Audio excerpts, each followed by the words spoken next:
ഈ കാറ്റഗറിസത്തിൻ്റെ ഇതിനെക്കുറിച്ച് കാറ്റഗറിസത്തിനെ കുറിച്ച് പുസ്തകത്തിനെ കുറിച്ച് പറയുന്നുണ്ട്. അപ്പോൾ 30 ദിവസത്തെ ധ്യാനം സംഘടിപ്പിച്ചു. പക്ഷേ ഞങ്ങളുടെ ബൃഹത്തായി സംഘടിപ്പിച്ചു. ഈ കാരണന്മാരുടെ ഞാൻ പറയുന്നത് എല്ലാ വീടുകളിലും ഒരു 30 ദിവസത്തെ ക്ലാസ് സംഘടിപ്പിച്ചാൽ വളരെ നല്ലതായിരുന്നു. അത് മൃഗങ്ങളിലേക്ക് അത് ഞങ്ങൾക്ക് അതിനെക്കുറിച്ച് കൂടുതൽ ആഴത്തിൽ അറിയണമെങ്കിൽ ഇതിനെക്കുറിച്ചുള്ള ഒരു ബോധ്യപ്പെടുമെങ്കിൽ ഇതോടൊപ്പം താങ്ക് യു.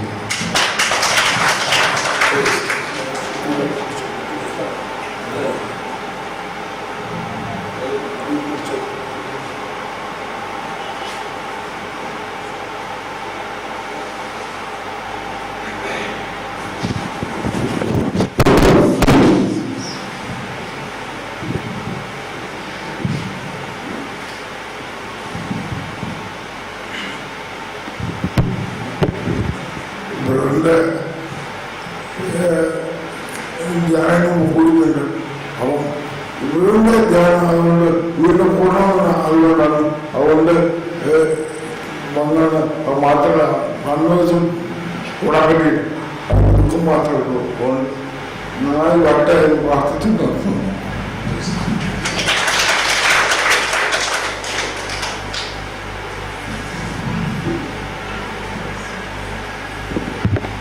ഞാനോ 2 പേരിൽ വരാനുള്ളതായി തോന്നുന്നു. പേരാരും വരാനുണ്ട്.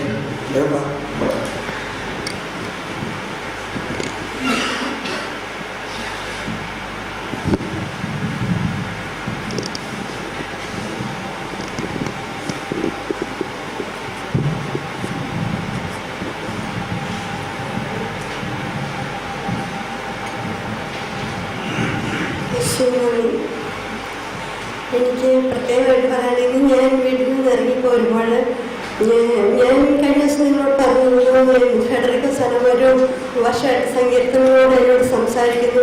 അപ്പോൾ എനിക്ക് കൃത്യമായ സങ്കീർത്തന ഭാഗങ്ങളല്ല കിട്ടിയിരുന്നു. 51 സങ്കീർത്തനം എനിക്കത് ഉൾക്കൊള്ളാൻ ഒട്ടും പറ്റാത്തൊരു സങ്കീർത്തനമാണ്. ദൈവവചനമാണെന്ന് ഒരിക്കലും വിശ്വാസത്തിലേക്ക് ഞാൻ വന്നിരുന്നില്ല. വീണ്ടും ചോദിച്ച വചനങ്ങൾ 22, 25, 27 വചനങ്ങൾ അതൊക്കെ തന്നെങ്കിലും ഞാൻ സ്ഥിരമായി വായിക്കുകയൊന്നുമില്ല. അങ്ങനെ കുറേ മാസങ്ങളിലൂടെ പിന്നെ യേശയ്യായുടെ പുസ്തകത്തിലേക്ക് സംസാരിച്ച് അങ്ങനെ ഒരു വിശ്വാസത്തിലേക്ക് വന്നു. അങ്ങനെ ഇപ്പോൾ ഈ ധ്യാന ദിവസങ്ങളിൽ ബ്രദറെ സങ്കീർത്തനോട് തന്നെ ഇങ്ങനെ പ്രസംഗിക്കുമ്പോൾ എനിക്ക് ആഴമായ വിശ്വാസവും ബോധ്യവും വലിയ അനുഭവമായിരുന്നു. അങ്ങനെ ഞാൻ ഇന്ന് വീട് കൂട്ടി ഇറങ്ങുമ്പോൾ ഞാൻ അവസാനപ്പെട്ടിരിക്കുന്ന ഒരു ചെറിയ പടമുണ്ട്. ആ പടത്തിൽ ഞാൻ ചോദിക്കാം, നീ എന്നോട് രഹസ്യമായല്ല ഈ സങ്കീർത്തനെ കുറിച്ച് സംസാരിച്ചതല്ലോ. അവിടെ ജനസഹസ്രങ്ങളോട് പ്രഘോഷിക്കുന്ന ഒരു ബ്രദർ വന്നിട്ടുണ്ട്. ഞാനത് കേൾക്കാൻ പോവുകയാണ്. നിനക്ക് എന്തെങ്കിലും എന്നോട് പറയാനുണ്ടോ എന്ന് ചോദിച്ചു. അപ്പോൾ എന്നോട് പറഞ്ഞു സങ്കീർത്തനങ്ങൾ 22 9 വായിക്കാൻ. അതിനകത്ത് 9 വായിച്ചപ്പോഴായിട്ടുള്ളത് ഇങ്ങനെയാണ്: നിന്റെ മാതാവിൻ്റെ ഉദരത്തിൽ നിന്ന് പുറത്ത് നിന്ന് ഞാൻ കൊണ്ടുവന്നത് ഞാനാണ്. മാതാവിൻ്റെ മാരടത്തിൽ നിനക്ക് സുരക്ഷിതത്വം നൽകുന്നതും ഞാനാണ്. അപ്പോൾ നമ്മുടെ അമ്മയെക്കുറിച്ചും ഈശോയുടെ അമ്മയെക്കുറിച്ചും ഉള്ള ആദ്യമായിട്ടൊരു വചനമാണ് എനിക്ക് കിട്ടുന്നത്. എനിക്ക് ഭയങ്കര ബോധ്യമായിരുന്നത്. സാധാരണ ഇത്രയും നാൾ നമ്മൾ ഗർഭത്തിൽ നിന്നെ സൃഷ്ടിക്കുകയും ഉരുവാക്കുകയും നിന്നെ സൃഷ്ടിക്കുകയും ചെയ്ത കർത്താവാണ് ഞാൻ എന്ന് പറയുന്ന വചനമായിരുന്നു നമ്മുടെ മനസ്സിലുണ്ടായിരുന്നത്. ഉദരത്തിൽ നിന്ന് നിന്നെ പുറത്തു കൊണ്ടുവന്ന ദൈവം ഞാനാണ് എന്ന് ആദ്യമായിട്ട് കിട്ടിയ ഒരു ബോധ്യം പോലെ എനിക്ക് തോന്നി.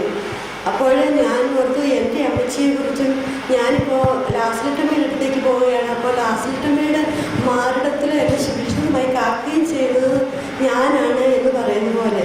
അപ്പോൾ ഒരു വചനം പറഞ്ഞുള്ളൂ. അപ്പോൾ ഞാൻ കൂട്ടാനിൽ ഞാൻ വീട്ടിൽ ചോദിച്ചു, ഇനിയൊന്നും പറയാനില്ലല്ലോ. അപ്പോൾ വേഗം പറഞ്ഞു 22 22 വചനം ഇങ്ങനെയാണ്: എൻ്റെ സഹോദരനോട് നീ പറയുക, ഇത് സഭാമധ്യത്തിൽ നീ പ്രഘോഷിക്കുക. അങ്ങനെ തോന്നിയ വചനങ്ങൾ എനിക്ക് ഭയങ്കരമായിട്ട് ബോധ്യമായി. പിന്നെ ഇന്നലെ ബ്രദറും സിസ്റ്ററും കൂടെ ഒരു വചനം കിട്ടാതെ ഇങ്ങനെ കുറേ നേരം ഇങ്ങനെ വെയിറ്റ് ചെയ്തു. നീതിയെക്കുറിച്ചുള്ളൊരു വചനം എടുക്കുമ്പോൾ എനിക്ക് വന്നിട്ട് അത് ഏത് ഭാഗത്താണ് കിട്ടുന്നില്ല എന്നൊന്നും ഇവർ രണ്ടുപേരും കൂടെ അന്വേഷിച്ചുകൊണ്ടിരിക്കുമ്പോൾ എന്നോട് ഇങ്ങനെ റോമ 10:3 നീ വിളിച്ച് പറയാൻ എന്നോട് പറയാണ്. പക്ഷെ എനിക്ക് ആ വചനത്തെക്കുറിച്ച് അറിയില്ല. ഇതിനെക്കുറിച്ചാണോ അവിടെ എഴുതിയിരിക്കുന്നതൊന്നും അറിയില്ല. അപ്പം കുറച്ചപ്പുറത്ത് ഒരു സിസ്റ്ററിൻ്റെ മടിയിൽ ഇങ്ങനെ ബൈബിൾ ഇപ്പോഴും. അപ്പം ഞാൻ സിസ്റ്റർ ആ ബൈബിളൊന്നും എനിക്ക് തരുമ്പോൾ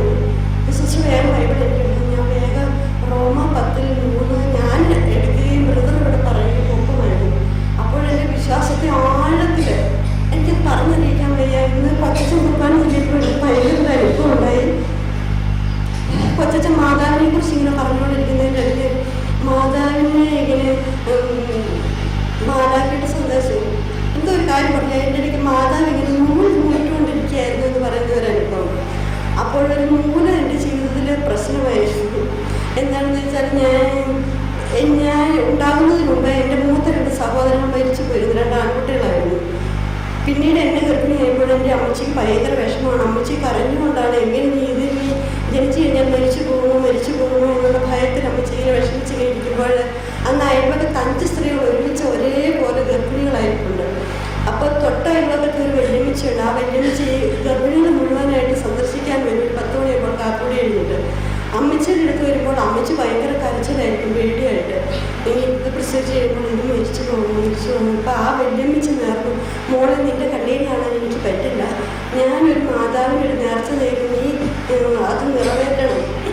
അമ്മ പറഞ്ഞു കൊടുത്ത നേർച്ച ഇതാണ്, ഈ കുഞ്ഞുണ്ടാകുമ്പോൾ ആ കുഞ്ഞിൻ്റെ നീളത്തിലൊരു സ്വർണത്തിൻ്റെ നൂല് നീ ഒരു പാറമാതാവിന്, ചങ്ങനാശ്ശേരിയിലുള്ള പാറമാതാവിന് നീ കൊണ്ടേ സമർപ്പിക്കണം. നീ ഇരിക്കുമ്പോൾ നിൻ്റെ കുഞ്ഞ് മരിച്ചു പോവുകയില്ല, നിൻ്റെ കുഞ്ഞുങ്ങളാരും മരിച്ചു പോവുകയില്ല.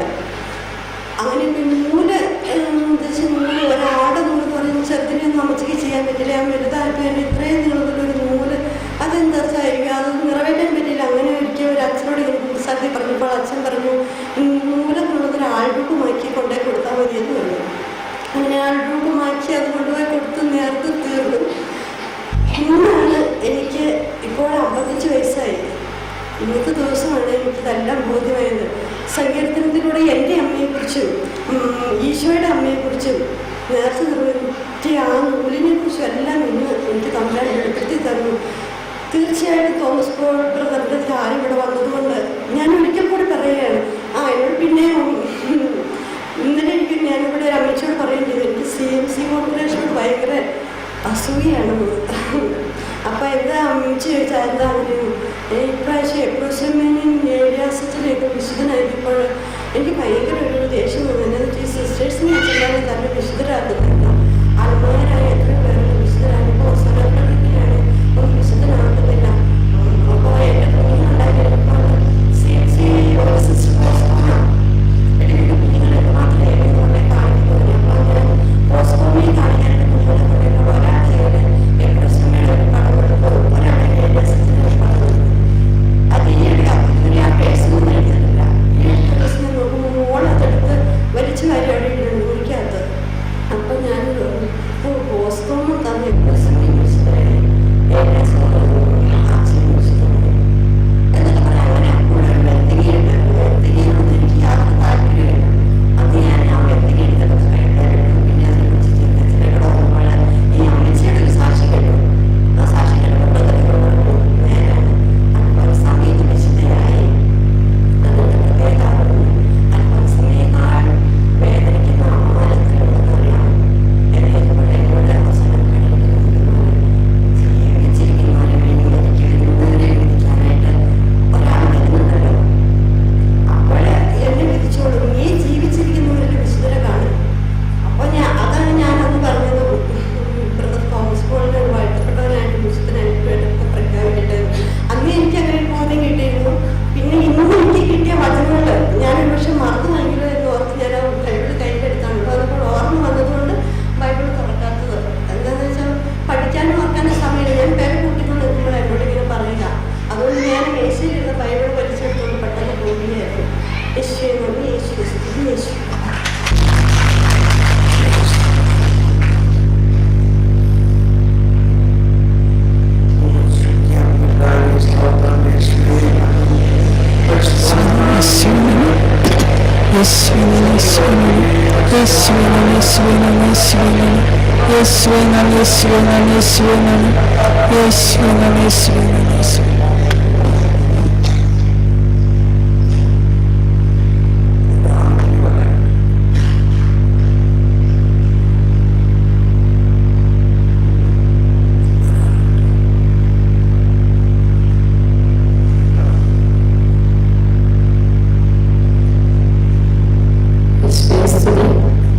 എത്ര വലിയ സത്യങ്ങളാണെങ്കിലും മറ്റുള്ളവർ പറയുമ്പോൾ തിരിച്ചു പറയുമ്പോൾ നമ്മളെ എടുക്കാൻ നിൽക്കണ്ട. ഇത്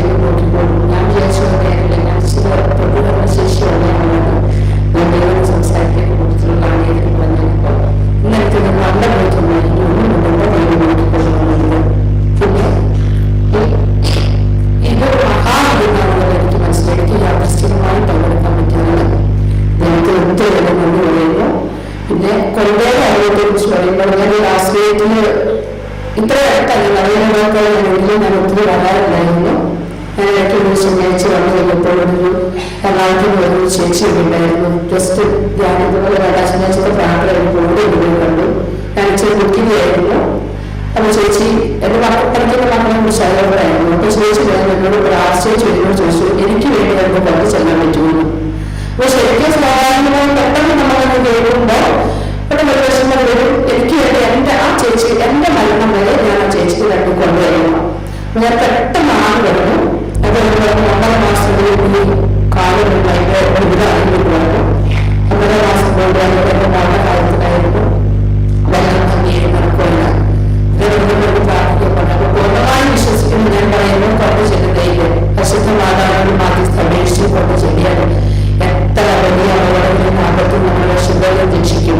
പിന്നെ ഇത് മാതാവിന്റെ ഫീസ്റ്റ് കൂടിയാണല്ലോ. മാതാവ് അച്ഛൻ നമുക്ക് മുട്ടായി തന്നു. ഞാൻ ഇന്ന് മാതാവിനോട് പറഞ്ഞു മാതാവിന്റെ ഫീസ്റ്റാണ്, മാതാവ് തന്നെ മുട്ടായി തന്നു. ഒരു ഗിഫ്റ്റ് ഞങ്ങൾക്ക് ഉപയോഗിക്കുന്ന എല്ലാവർക്കും ഇന്ന് തന്നെ നീ തന്നു വേണമെന്ന് ഞാൻ ആഗ്രഹിക്കുന്നു. എല്ലാവരും വിശ്വസിച്ചത് പ്രാർത്ഥിക്കുന്നു. നമ്മൾ ഒത്തിരി വിശ്വസിച്ചാലും ഒത്തിരിയേറെ വിശ്വസിച്ചാൽ ഒത്തിരി അനുഭവങ്ങളും കാര്യങ്ങളും നമുക്ക് കിട്ടുന്നതാണ് എന്ന് പറയുന്ന വിഷയം.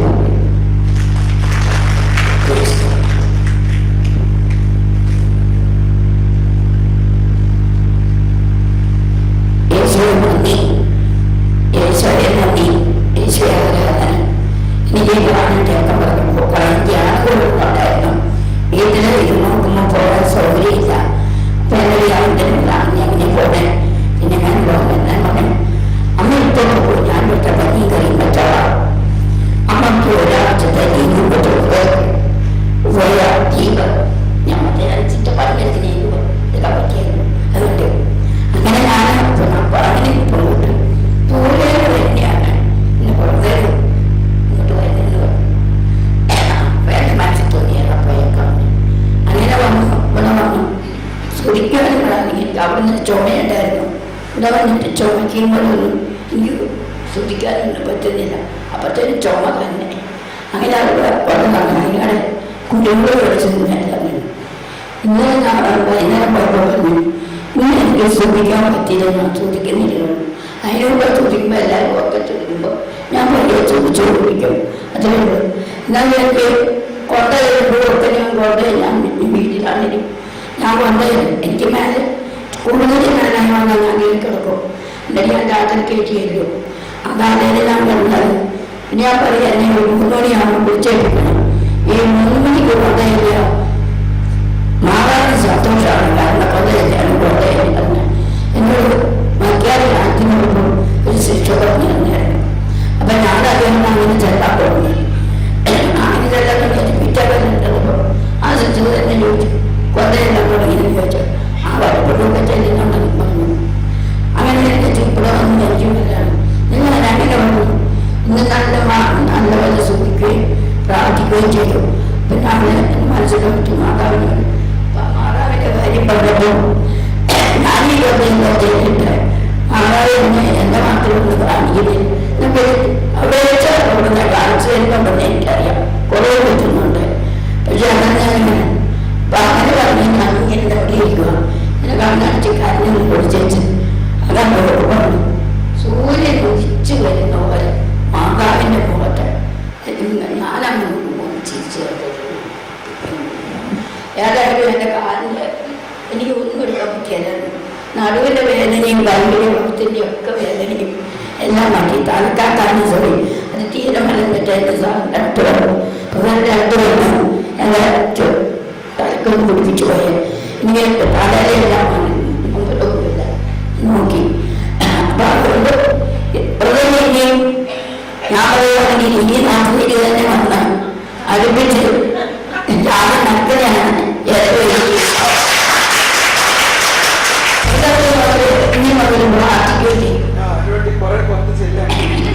അപ്പൊ അതുകൊണ്ട് ആണ്ടിൽ ഒരിക്കലെങ്കിലും ഈ വയനാട്ടിൽ കയറിയിട്ട്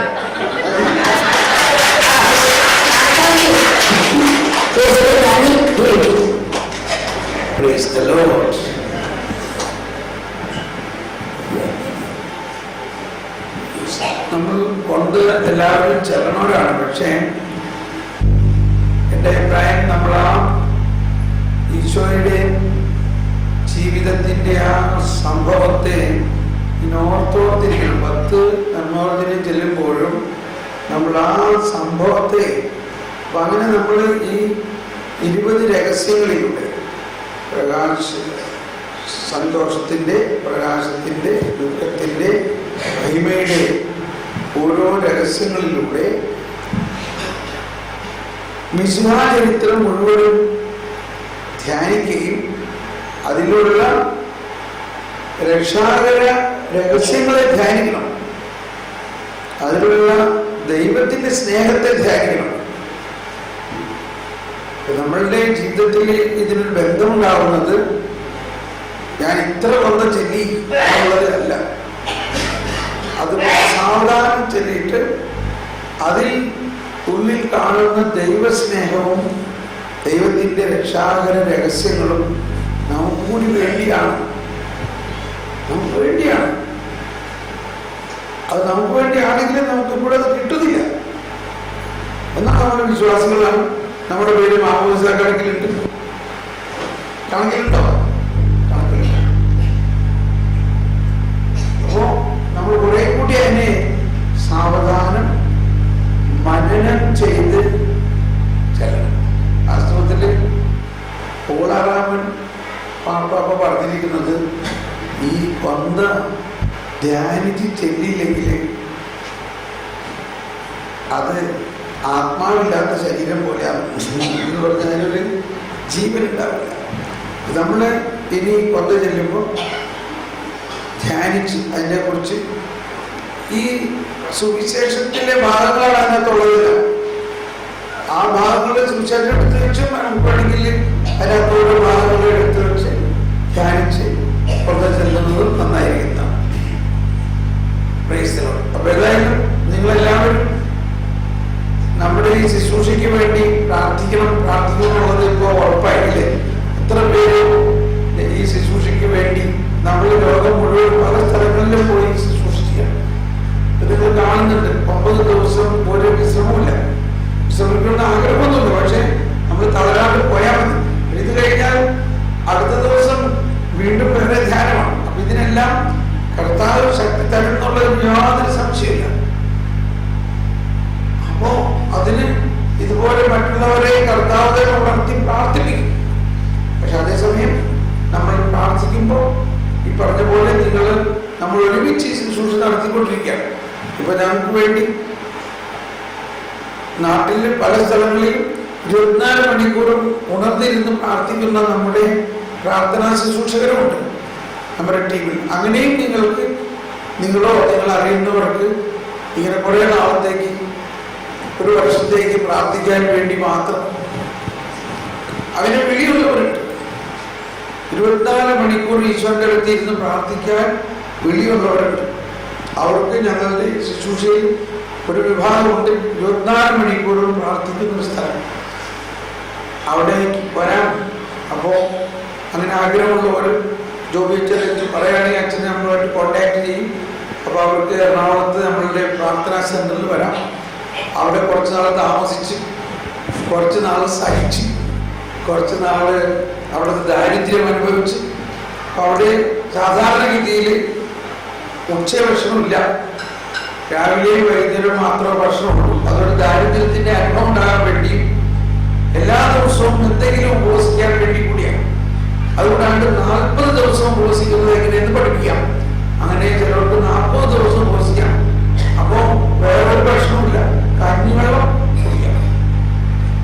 അങ്ങനെ 40 ദിവസം ഉപവാസം. ഇങ്ങനെയൊക്കെയുള്ള പ്രാർത്ഥനയുടെ പല മേഖലകളും നമ്മൾ പഠിക്കാം. അങ്ങനെ പഠിച്ചിട്ടുള്ളവർ എല്ലാ ധ്യാന കേന്ദ്രങ്ങളിലും നമ്മളുടെ ഈ ശുശ്രൂഷയിലൂടെ 24 മണിക്കൂർ പ്രാർത്ഥിച്ച് 40 ദിവസം ഉപവസിച്ചിട്ടുള്ളവര് ഒരുപാട് ധ്യാന കേന്ദ്രങ്ങളിലുണ്ട്. അവരൊക്കെ അവിടെ നിന്ന് ദിനരാത്രം പ്രാർത്ഥിക്കുന്നു. ഇവൻ ചരല് നിരത്തി അതിന്റെ മീതെ മുട്ടൂത്തി പ്രാർത്ഥിക്കുന്നവരുണ്ട്. അപ്പൊ അങ്ങനത്തെ ശക്തമായ പ്രാർത്ഥന ഉയരണം. എങ്കിലേ ഇതുപോലെ ആഴമായ ദൈവാനുഭവത്തിന്റെ സുവിശേഷം പറയാൻ പറ്റുള്ളൂ. ഞാൻ തന്നെ വളരെയധികം പ്രാർത്ഥിക്കുമ്പോഴാണ് ഈ ഉൾക്കാഴ്ചകൾ കർത്താവിനെ തരുന്നത്. അതുകൂടാണ്ട് നമ്മുടെ ടീമിലുള്ളവർ വളരെയധികം നിരന്തരം പ്രാർത്ഥിക്കുമ്പോൾ അവർക്കും കർത്താവ് ഇങ്ങനെ പറയും, കിട്ടും, ഇന്നത് അതെന്നോട് പറയും. നമുക്കൊന്ന് കടമുയർത്തി ഒന്ന് എഴുന്നേറ്റിരുന്ന് കർത്താവിനെ സൂക്ഷിച്ച് നന്ദി പറയാം. യേശുവേ സ്തോത്രം, യേശുവേ നന്ദി.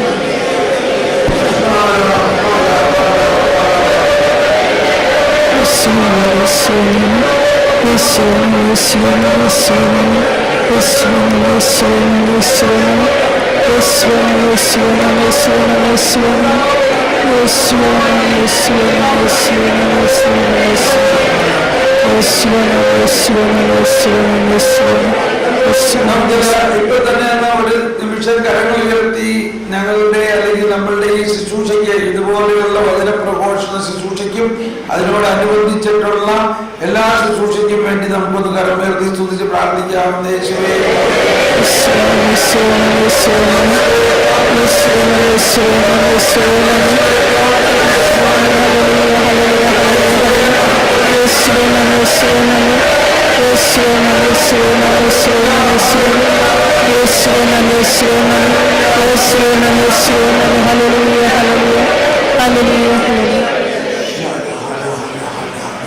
നമ്മൾ ഫോറിൻ രാജ്യങ്ങളിൽ നടത്തുന്ന ശുശ്രൂഷകളെ സമർപ്പിച്ചെന്ന് പ്രാർത്ഥിക്കാം. യേശുവേ സ്തോത്രം.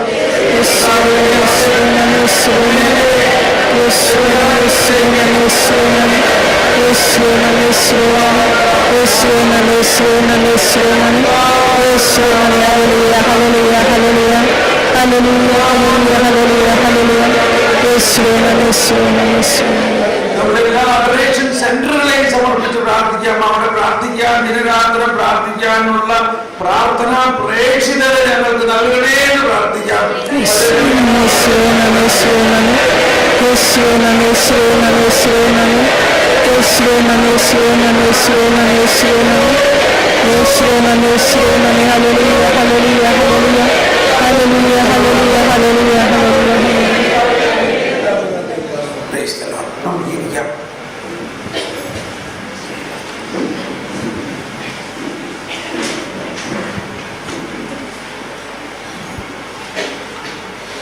നമ്മൾ കുർബാനയ്ക്ക് മുമ്പ് പറഞ്ഞു വന്നത് അന്യരെ വിധിക്കരുത്.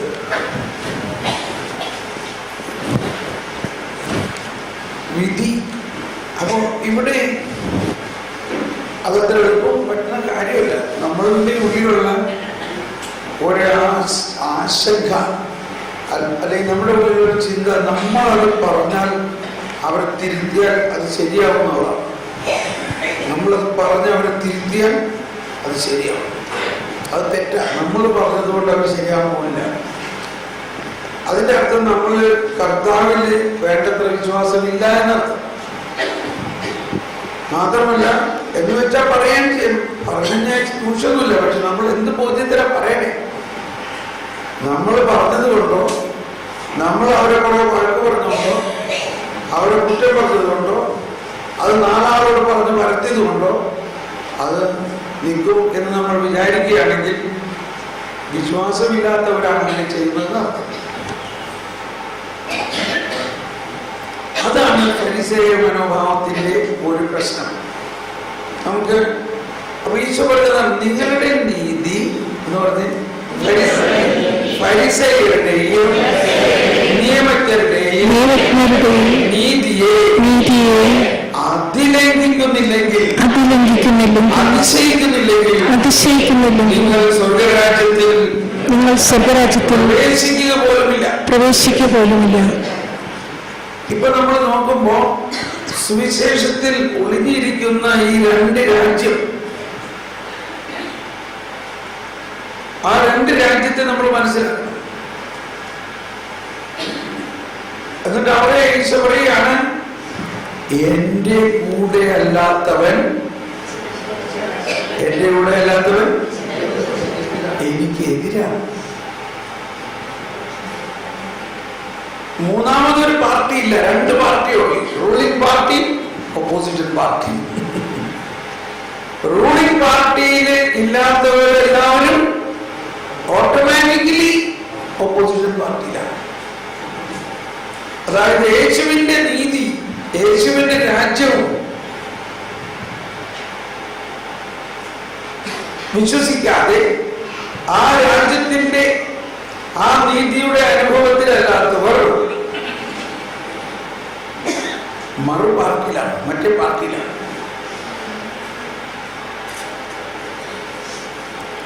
ആ പാർട്ടിയുടെ പ്രവർത്തനം യേശുവിനെതിരാണ്. അവരുടെ അജണ്ട മുഴുവനും യേശുവിനെതിരാണ്. അപ്പൊ യേശുവിന്റെ രാജ്യത്തിലല്ലെങ്കിൽ നമ്മൾ മറ്റേ രാജ്യത്താണ്. ആ ബോധ്യത്തിലാണ് അപ്പൊ അവിടെ നമ്മൾ ഉദ്ദേശിക്കുന്നത് പിശാചെന്നാണ്. പക്ഷെ പിശാചല്ല, മറിച്ച് ദൈവത്തിന്റെ രാജ്യത്തിന്റെ നീതിക്ക് എതിരായ ഒരു തത്വം സുവിശേഷത്തിന്റെ തന്നെ, അതായത് പഴയ നിയമത്തിന്റെ തന്നെ ആധാരം വെച്ചുകൊണ്ട് ജീവിക്കുന്ന ഒരവസ്ഥയാണ്. അതുകൊണ്ടാണ് ഈശോ ഈ പറയുന്ന ഉപമകളിലെല്ലാം ഇത് നേരിച്ച് കാണാം. അപ്പോ അന്യന് വിധിക്കരുതെന്ന് യേശു പറയുന്നത് ഇന്ന് നമ്മളോടായിട്ട് പറയുന്നു എന്ന് ചിന്തിച്ചോ, കുഴപ്പമൊന്നുമില്ല. പക്ഷേ അവിടെ പറയുന്നത് പ്രധാനമായിട്ട് ഈ രണ്ട് രാജ്യത്തിന്റെ അവസ്ഥയെ മനസ്സിലാക്കാൻ വേണ്ടിയാണ്.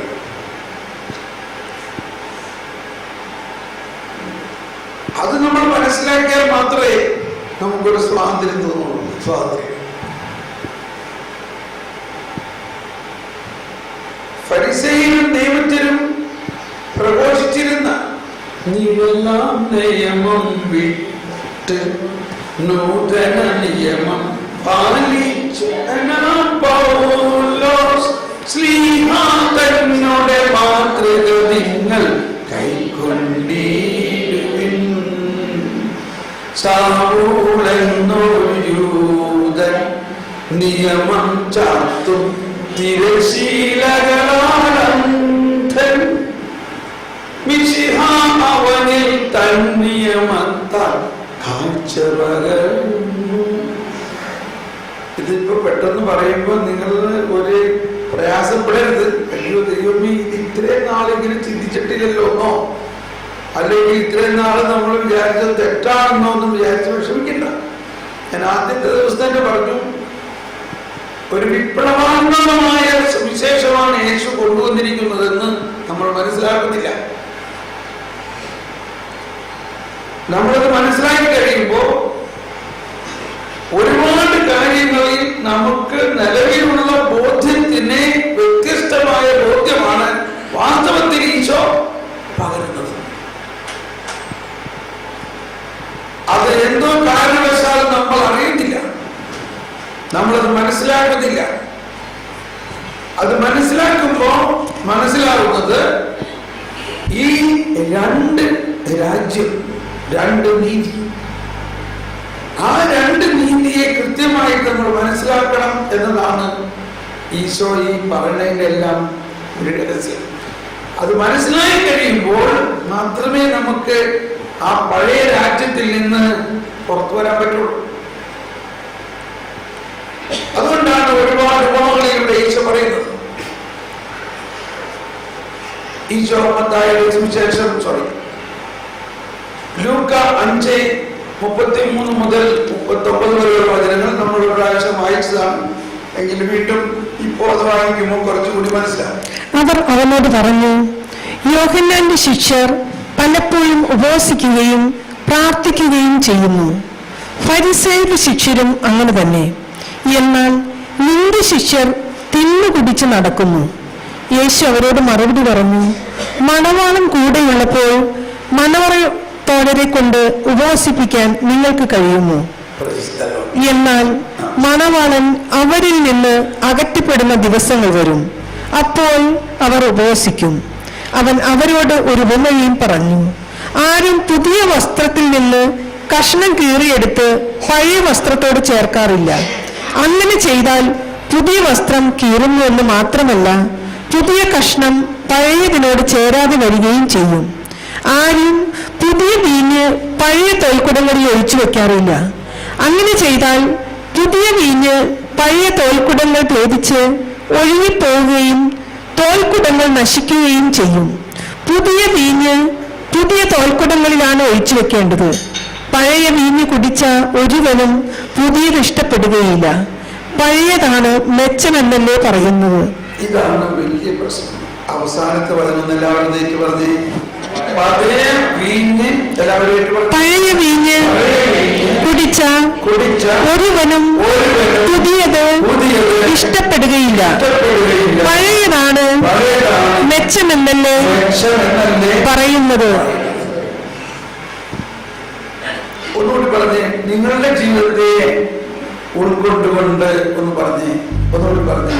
പഴയ വീഞ്ഞ് കുടിച്ച ഒരുവനും പുതിയത് ഇഷ്ടപ്പെടുകയില്ല. പഴയതാണ് മെച്ചമെന്നല്ലേ പറയുന്നത്. ഇതിപ്പോ കുടിക്കാരുടെ കഷ്ടപ്പെട്ടെ കുടിച്ച് പരിചയമുള്ളവർക്ക് തന്നെ പറയുന്നത്. ഞങ്ങൾക്ക് ഇത്തിരി മൂത്തതാണ് വേണ്ടത്. പഴയത് അവർക്ക് ലൈറ്റായിട്ടുള്ളത് കുടിച്ചിട്ട് പ്രയോജനമില്ല, പറ്റാമില്ല.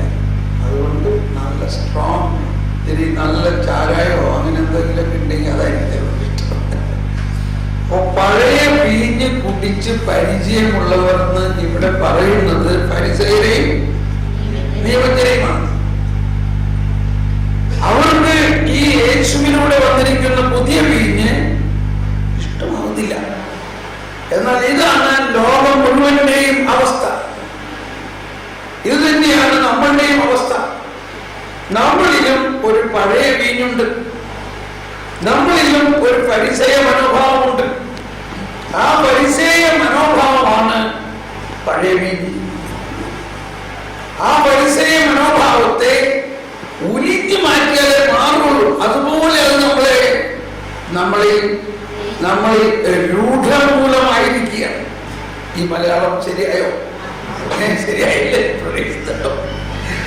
അപ്പൻ മലയാളം വിദ്വാനായിരുന്നു, സംസ്കൃതം പഠിച്ചിട്ടുള്ള ആളായിരുന്നു.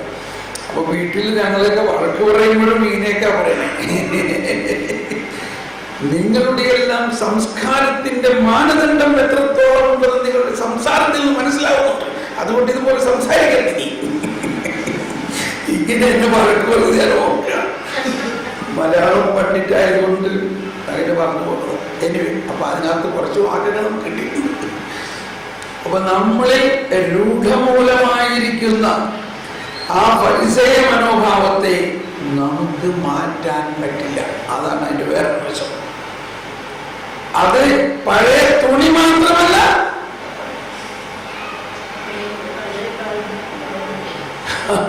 തൊലി ഉലിയണം. നമ്മുടെ തൊലി ഉലിഞ്ഞാലേ പോകുള്ളൂ. അതുപോലെ ഒരു കാര്യം നമ്മുടെ തൊലിയിലാണ്. സിസ്റ്റേഴ്സിന് നൊവിഷേറ്റും ഫോർമേഷൻ എന്നൊക്കെ പറയും. ആ ഫോർമേഷൻ ഇതുപോലെ നമ്മളെ അങ്ങ് രൂപാന്തരപ്പെടുത്തുക. അപ്പോൾ ഒരു ക്രിസ്തീയ അനുഭവം എന്ന് പറയുന്നത് വേണമെങ്കിൽ ഒറ്റ മിനിറ്റ് കൊണ്ട് നടക്കാം, ഒറ്റ ദിവസം കൊണ്ട് നടക്കാം. പക്ഷെ ആര് നടത്തണം? ഈ പുതിയ വീഞ്ഞ് നടത്തണം. പഴയ വീഞ്ഞിന്, പഴയ തോൽക്കുടത്തിന്, പഴയ വസ്ത്രത്തിന് അതിൽ തന്നെ മാറ്റം വരുത്താൻ അതിന് സാധ്യമല്ല. അപ്പോ ഞാനിത് പറയുമ്പോൾ നിങ്ങൾക്ക് ഇപ്പോൾ മുഴുവനും ചിലപ്പോൾ മനസ്സിലായില്ലെന്ന് വന്നേക്കും. പക്ഷെ എങ്കിലും ഇതൊന്ന് ഹൃദയത്തിൽ വെച്ച് നിങ്ങൾ പ്രാർത്ഥിക്കും. ഉദാഹരണങ്ങളുണ്ട്. ഇപ്പൊ പൗലോസ്ലീഹ ഒരു പഴയ വീഞ്ഞായിരുന്നു, പഴയ തോൽക്കുടമായിരുന്നു. ഡമാസ്കസിലേക്ക് ഈ പുതുവീഞ്ഞ് കുടിക്കുന്നവരെല്ലാം അറസ്റ്റ് ചെയ്യാൻ വേണ്ടി അറസ്റ്റ് വാറന്റുമായിട്ട് ഓടുകയാണ്. പക്ഷേ കർത്താവ് ഈശോമിശിഹ ശൗലെന്ന യൂദൻ നിയമം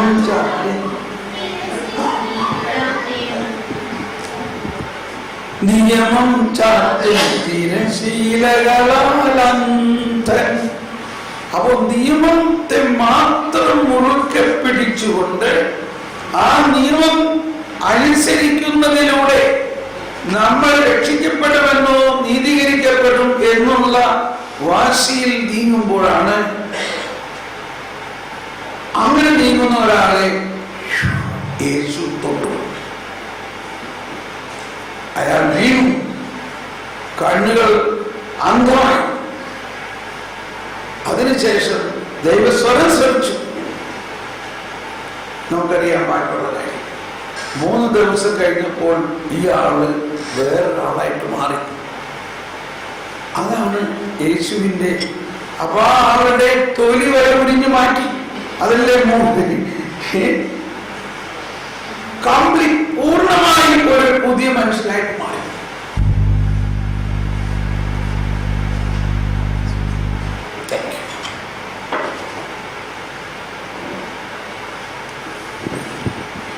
അതുപോലെ അപ്പൊ നമുക്ക് ഉണ്ടാകുന്ന ഒരു ചോദ്യം, ചിലവർ പറയില്ല, ശരി ഞാൻ കാത്തിരിക്കാം, കർത്താവ് പൗലോസിനെ തൊട്ടമായി ഞാൻ തൊടട്ടെ.